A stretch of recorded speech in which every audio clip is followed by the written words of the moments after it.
Hello everyone, welcome to the on-chip variation session of runtime. So this is the session where we now start digging deeper into what goes into sign-off. How can we make sure that all the effects that slow down or make a device faster on chip are captured in runtime. So I'll talk about operating conditions a bit. Then there's a command, there's an option to operating conditions in runtime called analysis mode. I'll talk about what types of analysis modes are there, and then there is one analysis mode called on-chip variation, which is used very extensively across industry. It is actually till 65 nanometer, I would say it was the de facto standard for sign-off, but now things are changing as we go still smaller. But we'll focus on on-chip variation. It's very important technique to model the on-chip variation, and we will see how. So on-chip variation, in short form, it's famously called OCV. So we will see how does setup checking and hold checking equations get changed with OCV in place. We'll look at a concept called CRPR, which is clock reconvergence removal, and then we will look at the rest of the sign-off methodology, is that what all forms part of sign-off, what we use to check, and then I'll introduce a very interesting concept called path-based analysis. So let's review the operating conditions. We see that operating conditions are PVT. We already know that. P is the process relating factor. This value is related to scaling of device parameters depending on whether the fabrication process is resulting into a faster device or a slower device. So again, if it's SS, it's both NMOS and PMOS are slower. If it's FF, means both NMOS and PMOS are faster compared to the nominal value. Now, the important thing to understand here is that earlier in older technologies, this process factor used to be actually a scaling factor, in the sense that there used to be just one library for let's say typical process, and if you wanted to model a faster process, you typically multiplied the delays by a number less than 1. If you wanted a slower process, you typically multiplied the delay by a number greater than 1. So this was in fact a scaling factor, but in present day we have all over the industry we are using one library for a particular process. We do not scale. So in deep submicron we've seen that fabrication has seen that it is not a linear scaling. So the library guys choose to characterize timing. When I say characterize, with the process involves running spice simulations and getting capturing the data. So now process, there is nothing called process scaling factor. Let's say for an SS corner at any voltage or temperature, there will be one library. At FF corner, there will be one library. So if you want to do FF analysis, you read the FF library. If you want to do SS analysis, use the SS library. But we are not using scaling now. We are not using one library and deriving the SS and FF numbers out of that. We have the numbers per process available in single file, right? So we have different files for each process. Then it's the ambient temperature. The temperature will affect delay, and this temperature is not the first. There are two things here to consider. In fact, in process also there in all process voltage and temperature there are two things to consider. One is at a chip level basis. That means, for example, when you talk about temperature, so one temperature comes from the specification. That's it. Let's say we say that our chip should work from temperature range -40 to 125 or 0 to 125. That is one factor to consider. So that will define your extreme boundaries of the worst case corner and the best case corner. So the worst case corner becomes slow, 125C and a lower voltage, right? So this lower voltage, what is this lower voltage? This lower voltage represents the let's say you have 1 volt chip and the specification says that it should be able to tolerate up to 10% of voltage shift. So you are qualifying a chip for 0.9 to 1.1 volt. So these two corners, each for setup, for voltage, for temperature, and for process, they represent two different extreme corners. Now let's say I am doing checking at worst case corner. So I read the library which has the SS, which is characterized by SS, lower voltage, let's say 0.9 volt, and temperature which is 125 C. Now within on this corner, this is the worst case corner for the whole chip. But what about different parts of chip? What about different cells? Are we assuming that all the cells are at their worst? Are all the cells SS, devices SS? Do all the cells get 0.9 volt? Do all the cells work at 125? No. This is the second effect I am talking about. This is called anti-parallel. So we are never assuming that all the cells, all the devices on this chip, they behave in a similar fashion. We do not assume that. We assume that not all devices will be faster, will be worse, and not. So we will see how do we capture this effect. But again, please remember that there are two factors to operating. One, the operating condition. When we talk about operating condition, defines the absolute maxima or minima of a particular corner, right? This, when it comes to implementation level, it defines what library you should be reading when doing STA.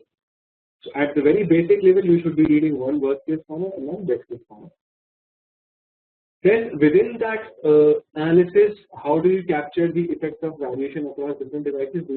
Right. So there is a fourth angle to it, which is the interconnect model type. We've already seen the best case theory or worst case theory, typical thing. This is more for pre-layout analysis where prime time needs to estimate delay. So this interconnect model type is for pre-layout, so not important for post-layout.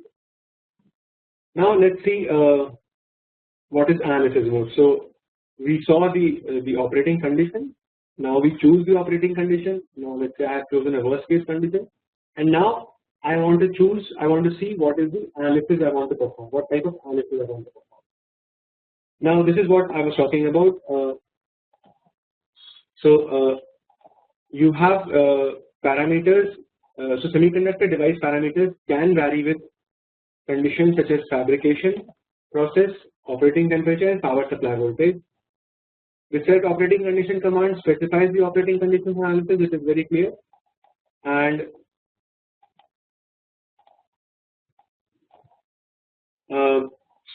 specifies the operating condition so that PT can use the appropriate set of parameters values in the logic library. Okay.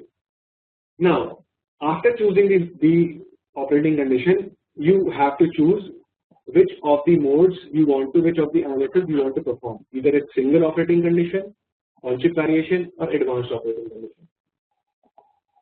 In case of single operating condition mode, prime time will use this single set of delay parameters for entire design based on whatever library you read, whatever PVT condition, whatever operating condition you read. What it means is that if you're reading the worst case library, worst case conditions, and you are doing a setup check, you're doing a setup reporting, all the cells, the complete part delay, data path will be worst case because it is picking up from the worst case library. It is doing delay calculation from the worst case library. Again, all the even for hold check, all the delays would be from the same library without doing any special thing about it. So this is called single operating condition mode, where prime time will use a single operating condition to give you reports for all the timing paths, all kind of timing paths. But this does not represent the reality, because not all the devices would be slow, not all the devices will have a higher temperature, not all the devices will be having same voltage. So how do we capture this effect? This effect is captured in something called anti-variation mode. Now this is a conservative analysis which allows both maximum and minimum delays to apply to different parts at the same time. This is very important. This statement is very, very important. Minimum and maximum delays to apply to different parts at the same time. I will not clarify here. I will wait for the next slide where there are good figures to explain it better. But one thing common to both single and on separation is that we are using single library. So we are reading just one library, and by selecting OCV, we enable something which mimics the actual on-chip variation, right? Now, on-chip variation was very popular till 65, but then with deeper submicron, as we got very still smaller 22 nanometer, 45 nanometer, and so on. It was said that this analysis is, on one hand, it is very pessimistic, and on other hand, it might be optimistic in some cases.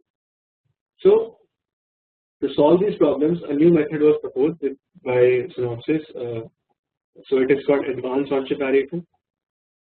So we will not go deep into this advanced on-chip variation. It's a slightly advanced concept. So actually, there are a number of methods like this to reduce pessimism, which is so OCV was pretty industry standard, pretty much industry standard, but then the improvements over OCV happened in different directions, and there is one method called AOCV, which was supported by Synopsys. And again, there was a tool called Gold Time by Extreme DA, and they proposed a method called POCV, parametric OCV. So Synopsys again has bought Extreme DA, and now Gold Time is also part of Synopsys.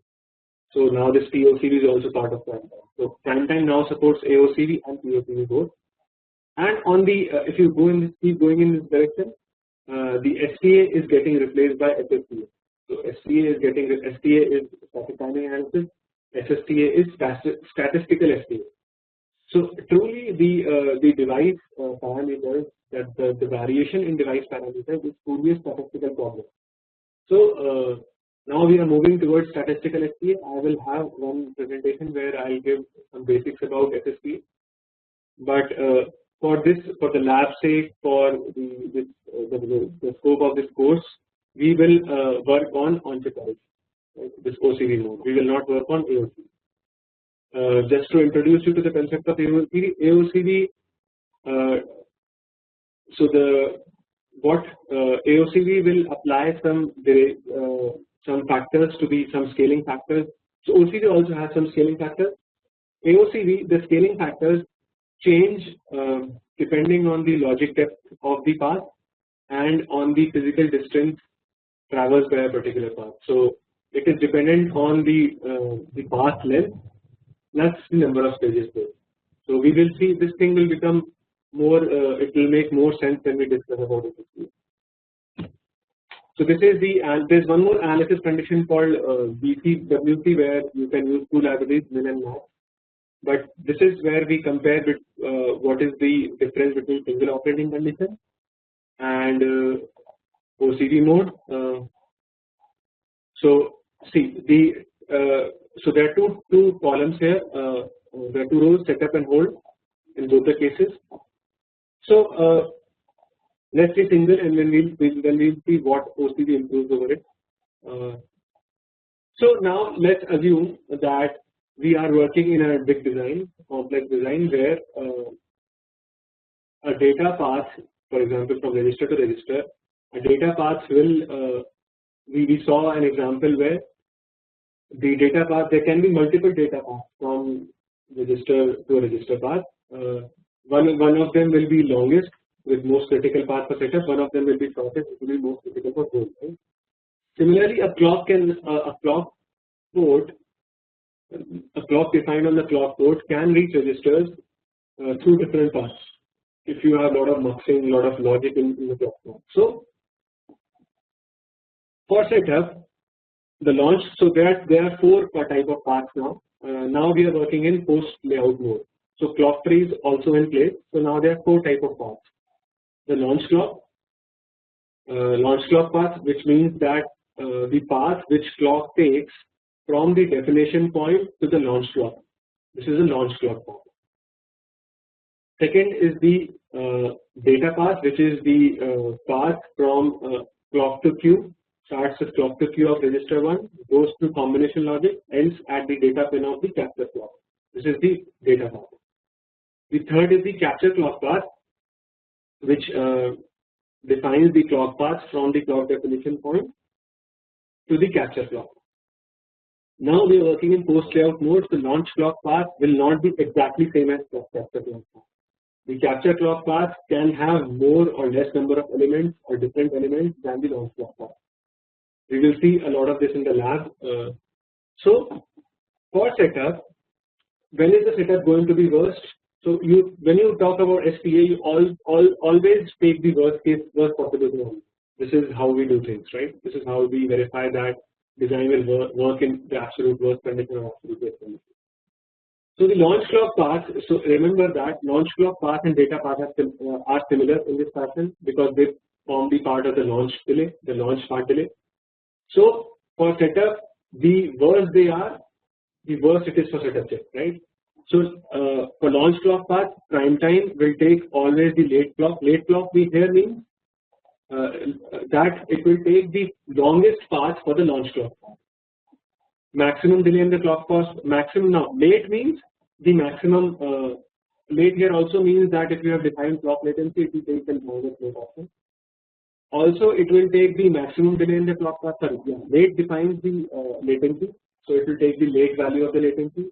Maximum here again means that it will take the longest path, and with maximum delays. So again, you have we have seen before that at each node prime time will have a max transition number and a min transition number for both cycle calls.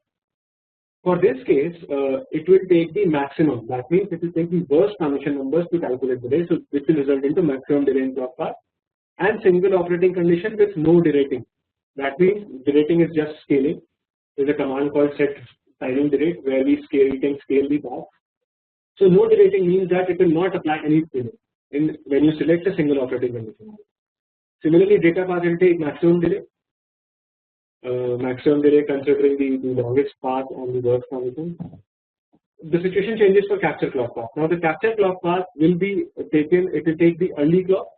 So it could be you have set a clock latency and minus early option if you take that.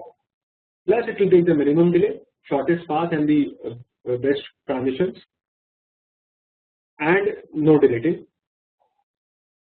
Hold the situation reverse. Now the data path has to be fastest and capture path has to be slowest. So early clock, minimum delay,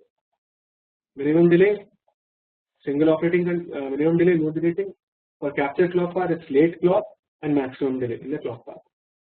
Now consider the case that you have a very simple design where let's say the clock to assume for simplification's sake that the clock to launch and capture clock has the same path, exactly same path, there is no difference. So you could say that there is a single buffer.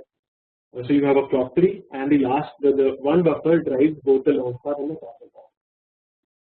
And let's say the data path is very simple. You have clock to queue and the combination path is very simple. It's only one path.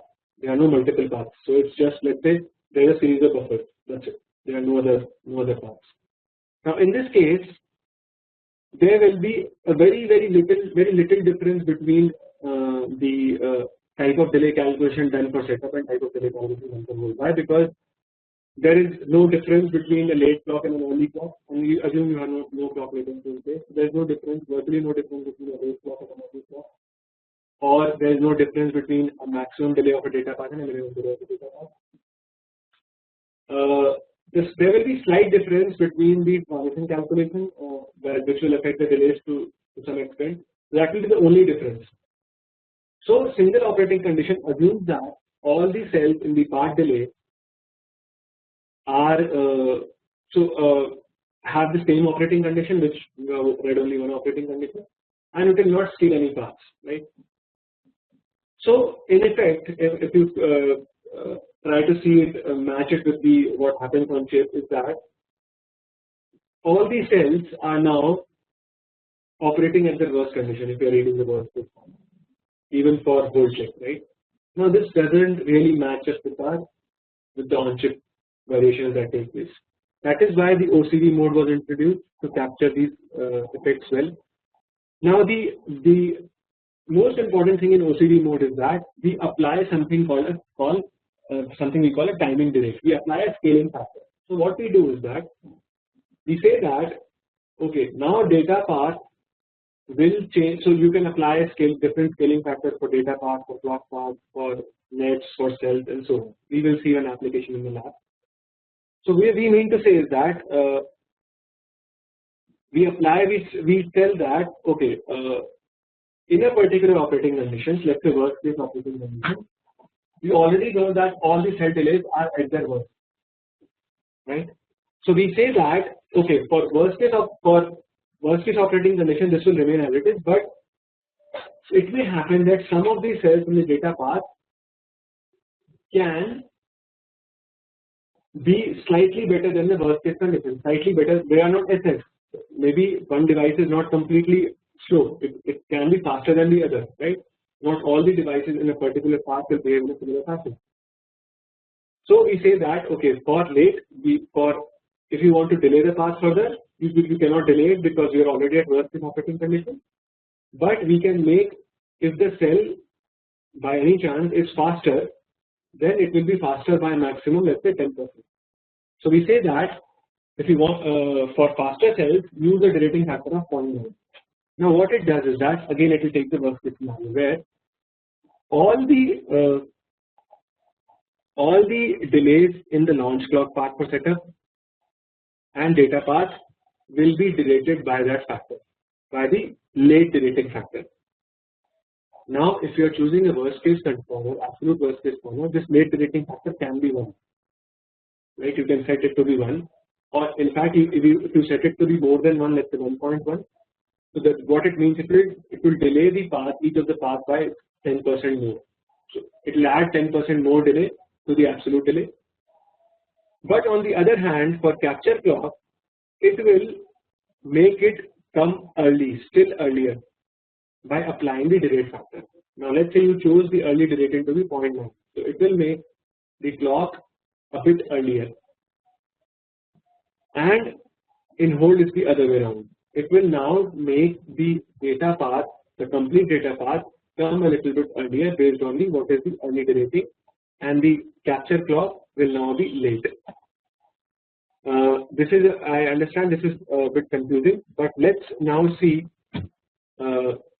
how do we in the next few slides will explain on this further. They will re-explain some things to make it clear. So for min-max delay calculation, so this is the set timing delay is the unique command to OCD mode. Now we will not worry about the single operating condition mode. We will only consider OCD mode for our estimation, and we will work on this mode now from further on.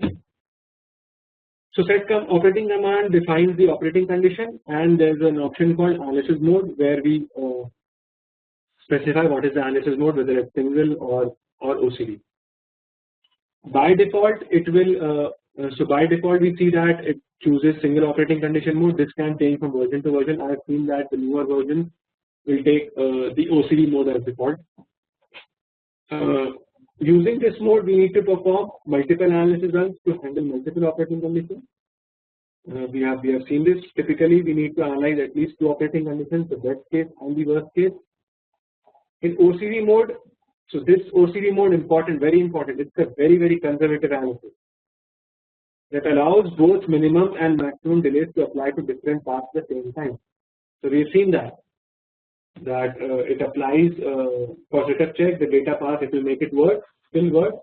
For hold check, it will make the data path come earlier, less worse. That means that it allows both minimum and maximum delays to apply to different paths at the same time.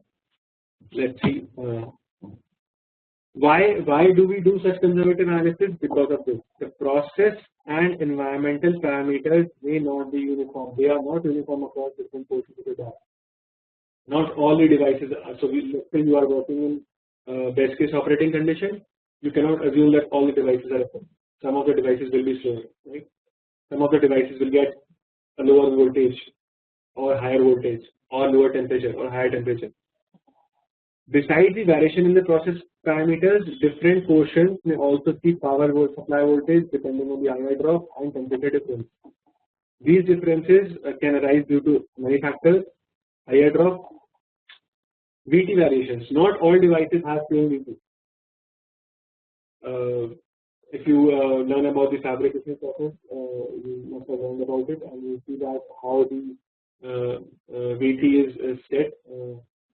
Is set by the it's set by the process of ion implantation, and ion implantation cannot be same for all the devices. So some devices have, there is a slight change in VT, but the problem about VT is only a small change is needed to make a good enough variation in the delay, right, and the power.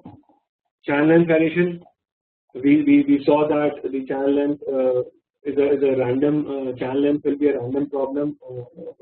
Channel length will depict a Gaussian distribution averaged around the technology parameter values. So let's say for 65 nanometers, the average will be 65 nanometers, but a lot of devices will have channel lengths slightly lower or slightly higher than that. Temperature variations due to local hotspots. Hotspots means the areas where the power consumption is more and correspondingly the temperature rises. Interconnect metal etch.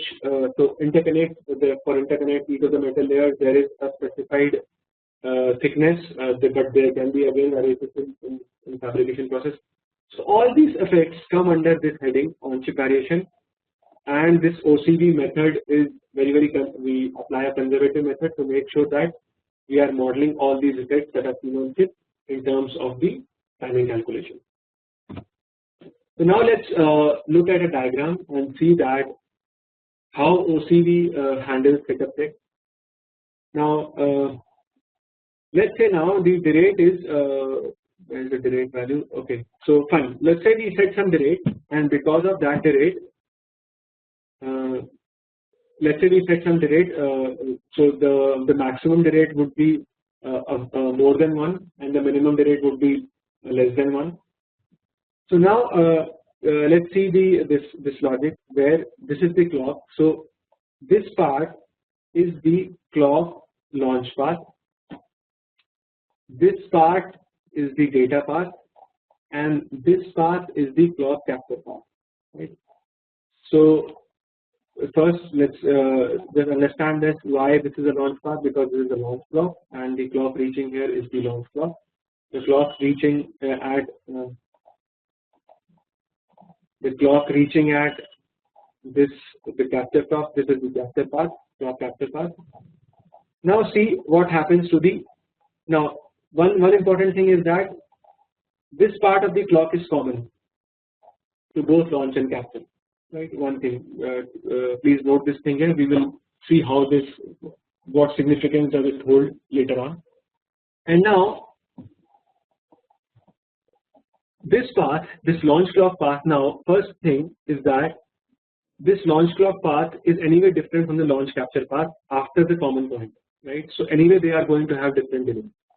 Now let's say we have applied a derate of 1.1 for maximum, 1.1, and let's say we have applied 0.9 for minimum.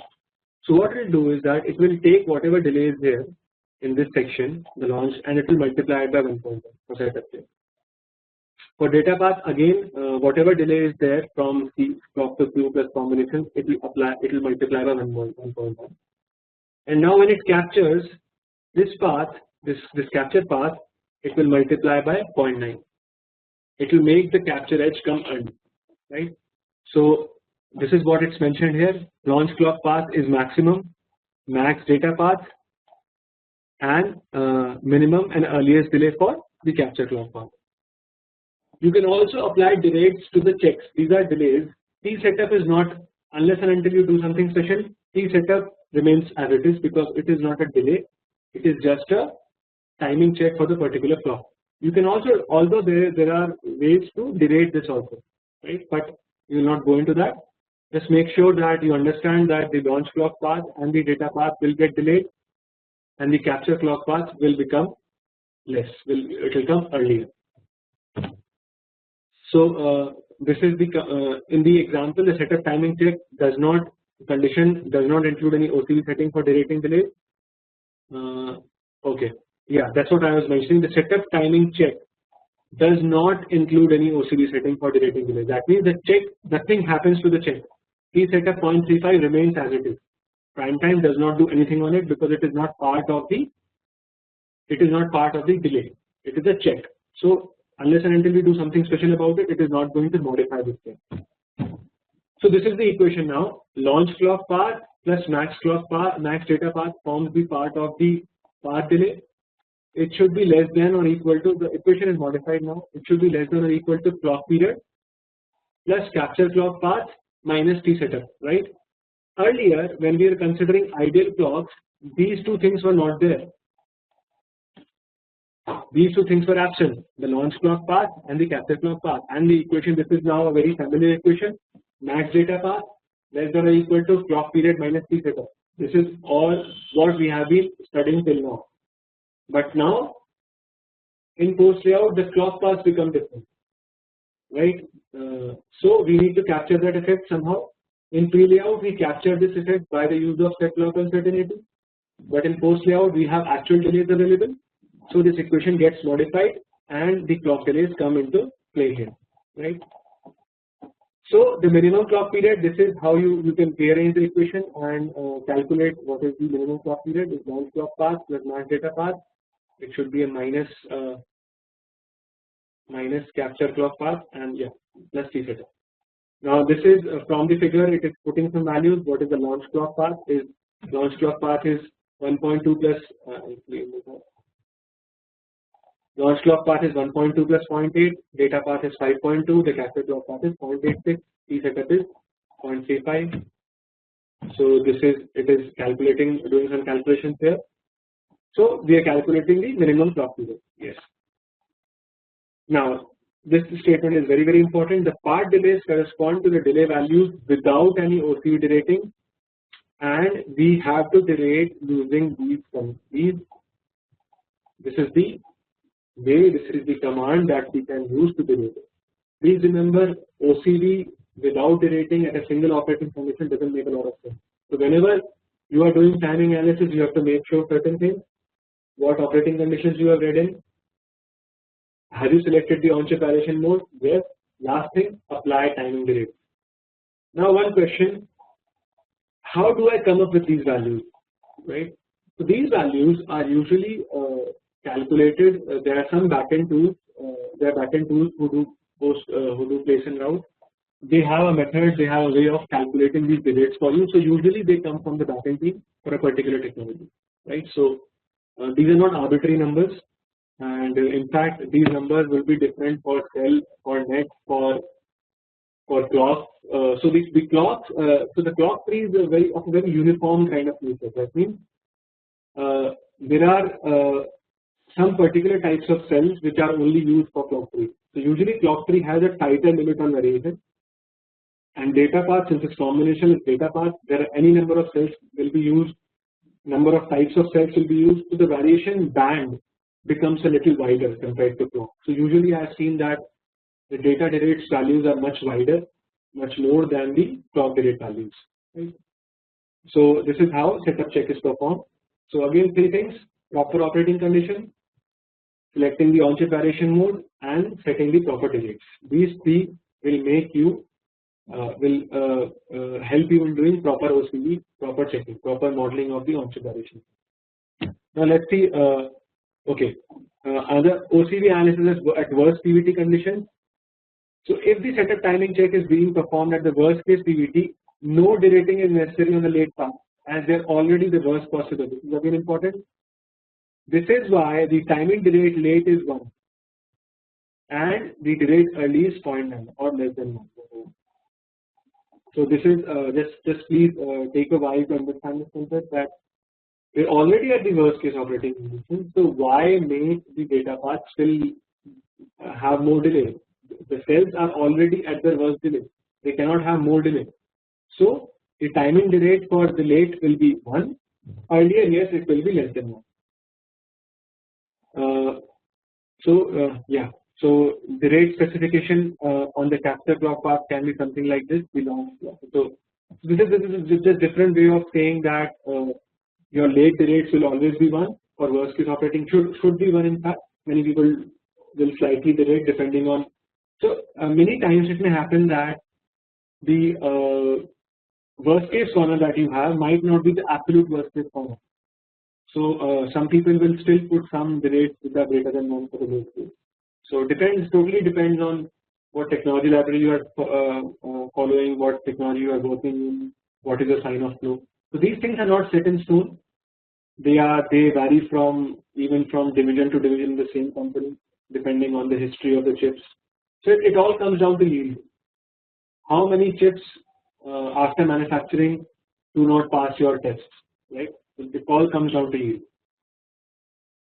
Okay, now let's see the hold. Hold is the other way around. Once you understood setup, hold is the same thing. The only difference being that the launch clock path will be minimum, this will be minimum, and this will be minimum, and the capture clock path will be maximum. The equation now becomes, earlier the equation was that total path delay should be greater than the hold timing check. Now the equation becomes that launch clock path plus the path delay should be greater than the capture clock path plus the hold check. Right? So this is 0.85 plus 1.7, which is this is 0.25 plus.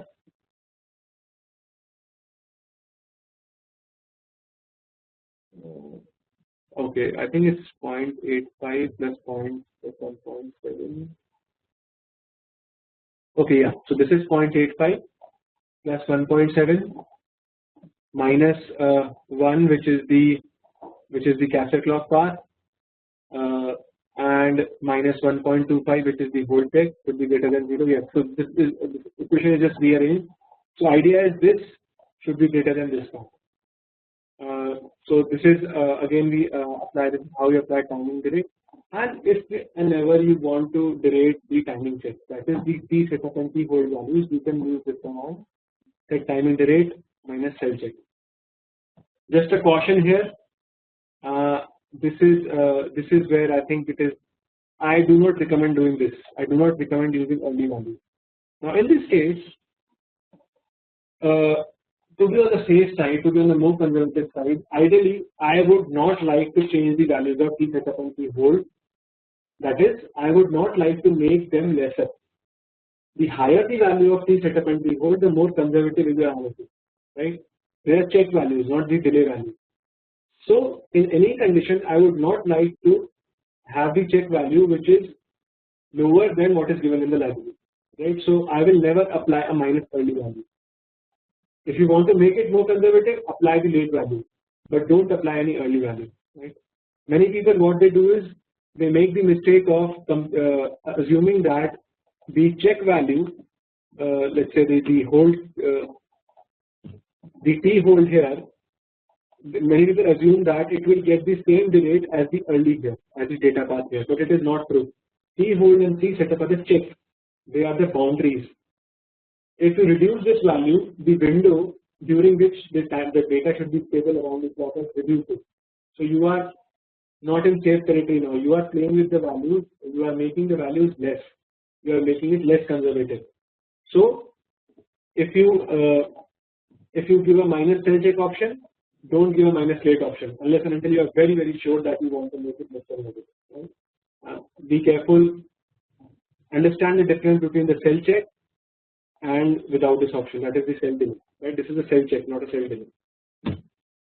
Okay, now let's come to CRPR. I will just explain what is the significance of CRPR. Now we have seen that there is something called a common clock path, right? This is the common clock path, which is common to both the launch clock and the capture clock. Now, by default, what prime time does is that when you see a report timing command, it will start with the clock network. The clock, it will give a clock launch path, it will give data path, then it will give a clock capture path. What prime time by default will do, it will apply whatever derate values we have given to everything. It will derate this path. It will derate this path. So for the launch clock path, ideally common clock path should not get derated. Why? Because this is common to launch and capture, and if you apply derates onto it, what it will mean that this path will have more delay in launch and less delay in capture. It cannot happen physically. This is the same two cells cannot in a one single cycle, in one timing check, they will not have different delays. They should not have different delays. It is physically not possible. So it will apply the rates. Prime time will apply the rates, but then it will give you credit. What will it will do? It will say that okay, there is something called CRPR, clock reconvergence pessimism removal. So clock reconvergence pessimism is the effect of derating the common clock path, and removal step is the one that removes this pessimism. That means it will first derate this path. For example, this path length is x, right? This path length is x.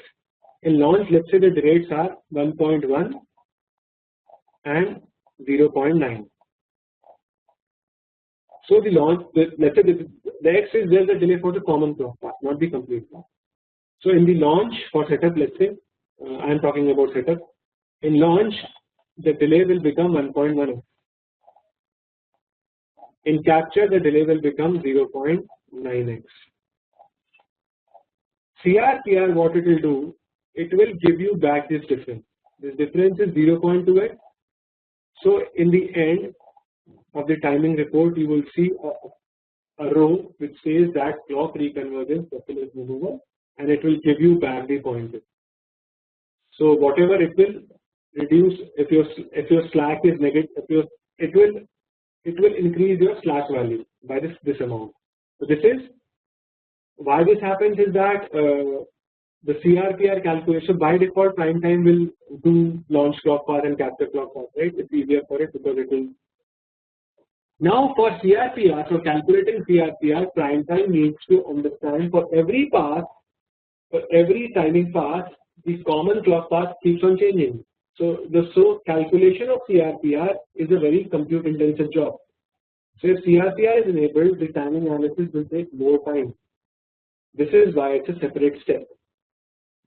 So CRPR is accuracy limitation that occurs when two different clock paths partially share a common physical, and this shared segment is assumed to have minimum delay for one path and maximum delay for another path. This condition can occur anytime the launch and capture paths use different delays in terms of when we apply set timing delay command and we are in OCD mode. Automatic correction of this inaccuracy is called CRPR. There is an example where, see, this is the way we have selected analysis type to be on separation. So this is the library min and max. In our case, when we will do timing analysis, we will have only one library here. Set timing delay early. Now when we report timing minus delay and minus so this is the common point. So this is where the delays are written. So this is the min delay 0.64. This is the max delay. Now the cell here is showing us different delays. So this cell is common to both the launch and capture, and it is showing different delays, which is wrong. So prime time will give the credit of 0.8 minus 0.64 back to you at the end of the timing report. So this is the report timing. So clock network delay propagated. So this is important. Propagated means, let's show the reports. Obviously, you understand. Propagated means we have set propagated clock on this, and we are in post layout mode. So this is where prime time gives back. So here the difference is 0.16, 0.8 minus 0.64. This is where prime time gives back. So propagated delay is 7.16. This is a setup check. If the clock comes earlier, then it's a problem. If the clock comes later, it's good for you. So this 7.16 clock now comes a bit later. So it's good for setup. It's a credit, not a debit, right? So if this 0.16 was not there, the slack would have been, what the value is, I think 1.92 minus. So the slack is increased by this value, 0.16 value. This is to remove the inaccuracy that is there present in the delay calculation when we are using OCV and set timing delay. Right. So this is one more example where there can be reconvergence, clock reconvergence. Now in this case is a problem. Why? Because the let's see this. Now what is the launch clock path? So if there is no case analysis setting on this mark, on this particular marks, the clock launch path will be the longest. So the clock launch path will be something like this, right? The clock capture path would be something like this. So please remember this CP, actually this CP is same as this one.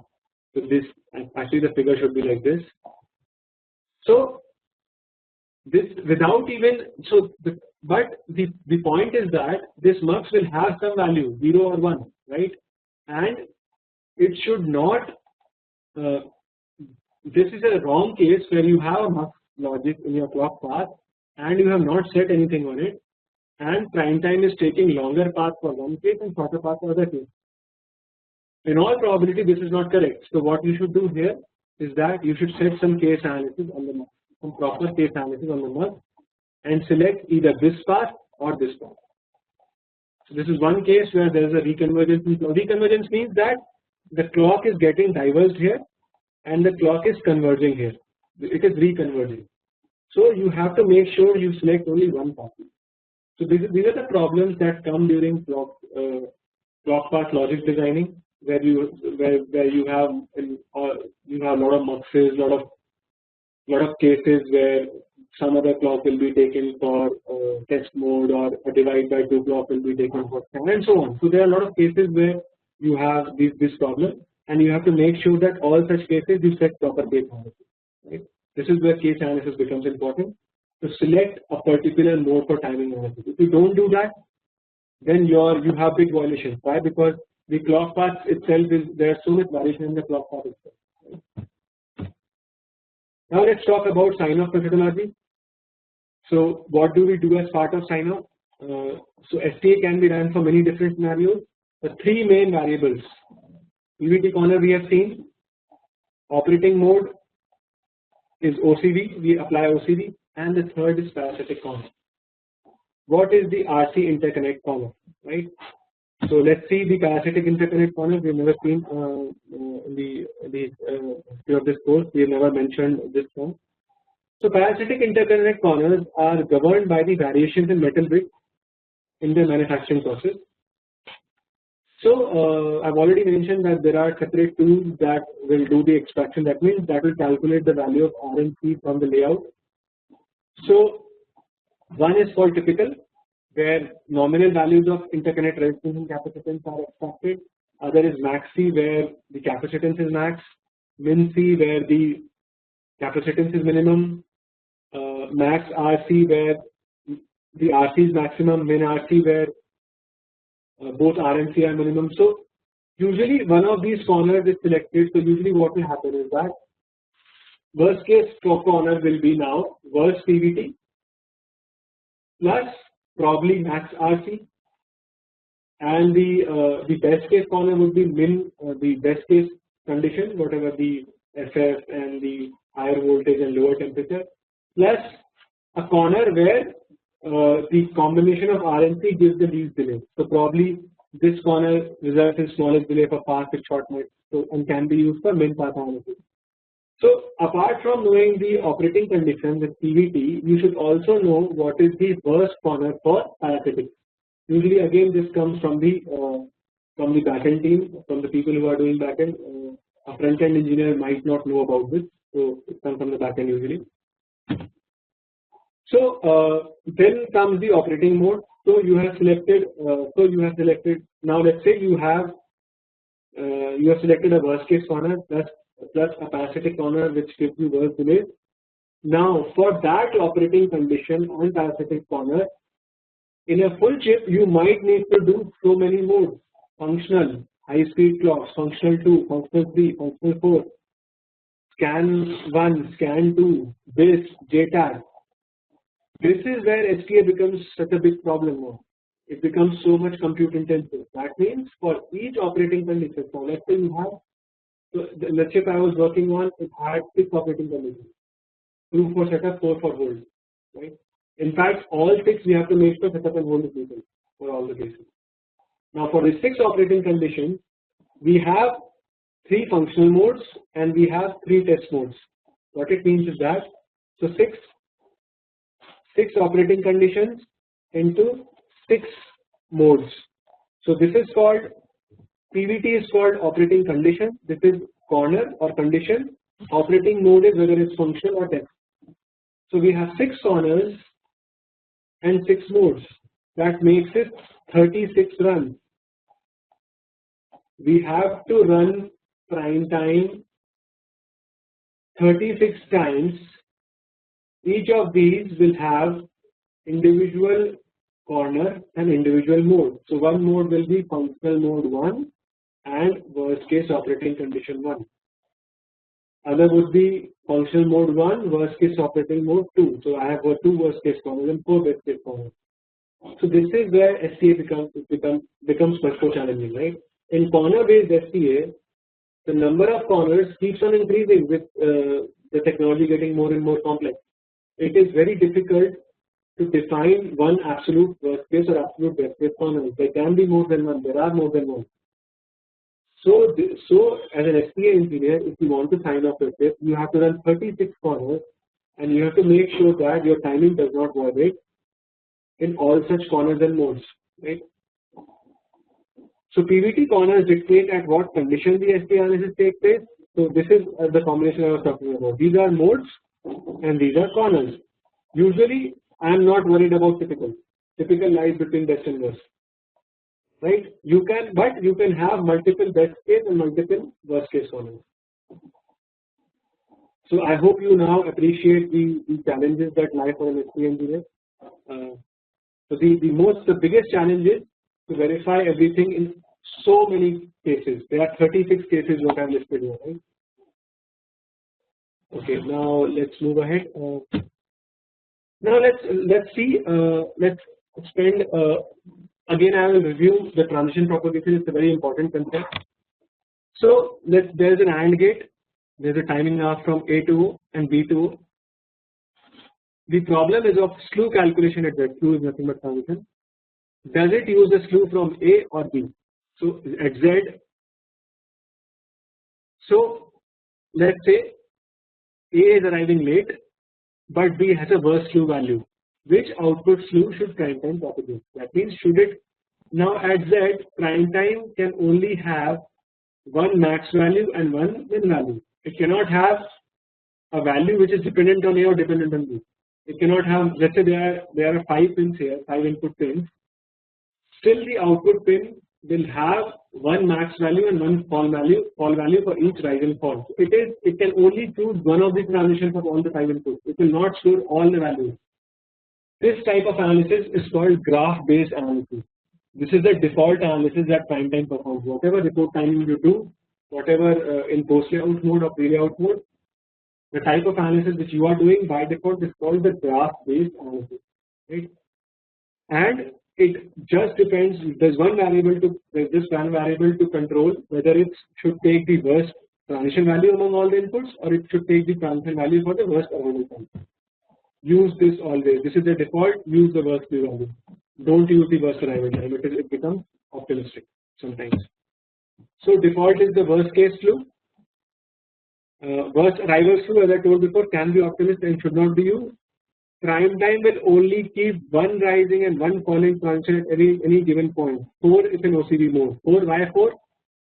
Rise max, rise min, fall max and fall min. 4 values in OCB mode because one is max and one is max and one is min because of the timing delays. One is max and one is min.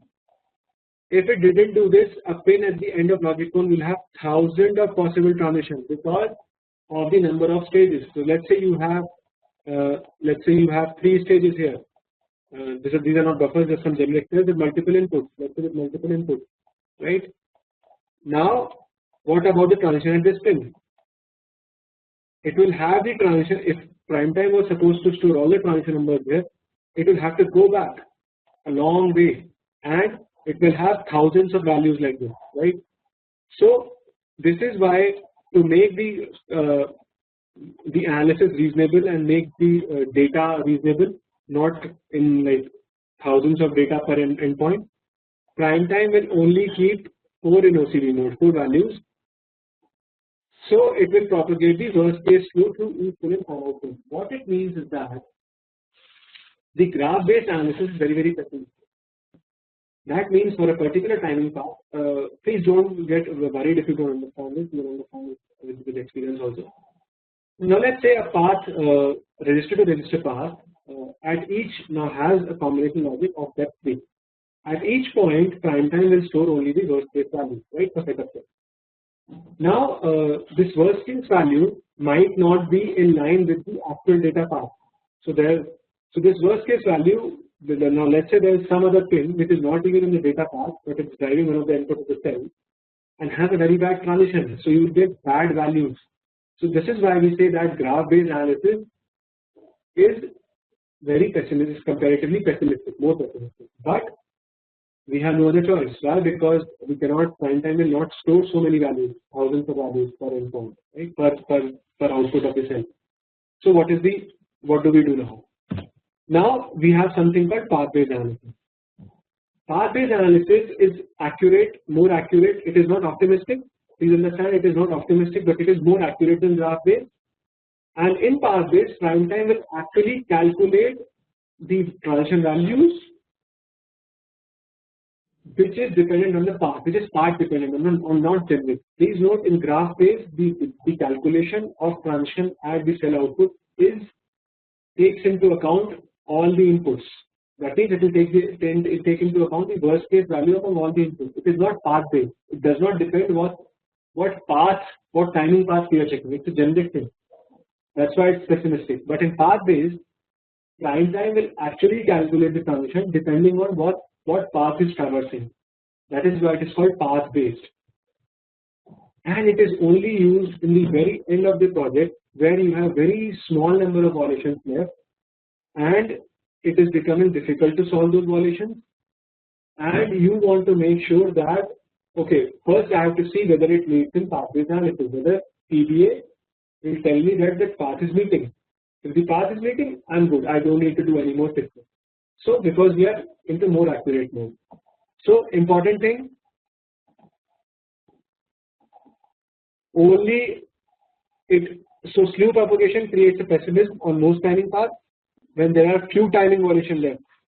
These can be run in more detail to push the actual slew from the start point and report the revised flag. If the violations are small in magnitude, this method can indicate clean time. This is very important. It's only used for the cases where you have only few violations left and they are proving difficult to fix. How do you do PBA? The process is called recalculation. So you have a report timing, you have an option to report timing. I'll show you in the lab. There's also a command called get timing path, which you can associate. You can ask prime time to recalculate, but don't worry about this path right now. This command right now, get timing path, much more advanced command for some advanced analysis. But report timing has one option where you can ask it to. So you cannot do it at the complete level. You cannot say update timing in PBA mode. It won't do that. You have to do it path based. You have to give a path. So report timing you will give from and to, and you give an option which will tell prime time to recalculate the path, right? The setup and hold constraint delay will also be recalculated because everything is affected by transition, right? The calculation of setup check and hold check, the path delays and so on. Everything is affected by the transition calculation. So once you ask prime time, you give a set of paths to prime time and ask it to recalculate, it will do it for you, right? But only a very small number of paths. If you again include a large number of paths for PBA, it will again take a lot of time. It might even harm, right? So this was about. So in this section we discussed about the sign-off strategies. So first and foremost, the most important strategy we discussed was OCD. Things will become more clear when I show you the OCD timing report in the lab. Secondly, we discussed about the conditions, operating conditions, and we discussed about the parasitic corners. We also saw what are modes. You can have functional mode, test mode, and so on. We also tried to appreciate the problem an SC engineer faces in terms of a number of operating conditions and operating modes. And we saw an interesting concept of path-based analysis. So again, I'll try and include this in the lab if possible. So we saw that. So this try and understand this slide. how the transition propagation takes place, and then these two slides, transition propagation. If you understand transition propagation, how it takes place, you will understand PBS very easily, right? In the next session, we will see about again we will see an interesting concept of signal integrity and noise. So signal integrity and noise are not part of the lab. They are slightly more complex as compared to timing. So we will see the concept behind signal integrity and the noise calculation, and yeah. So thanks a lot.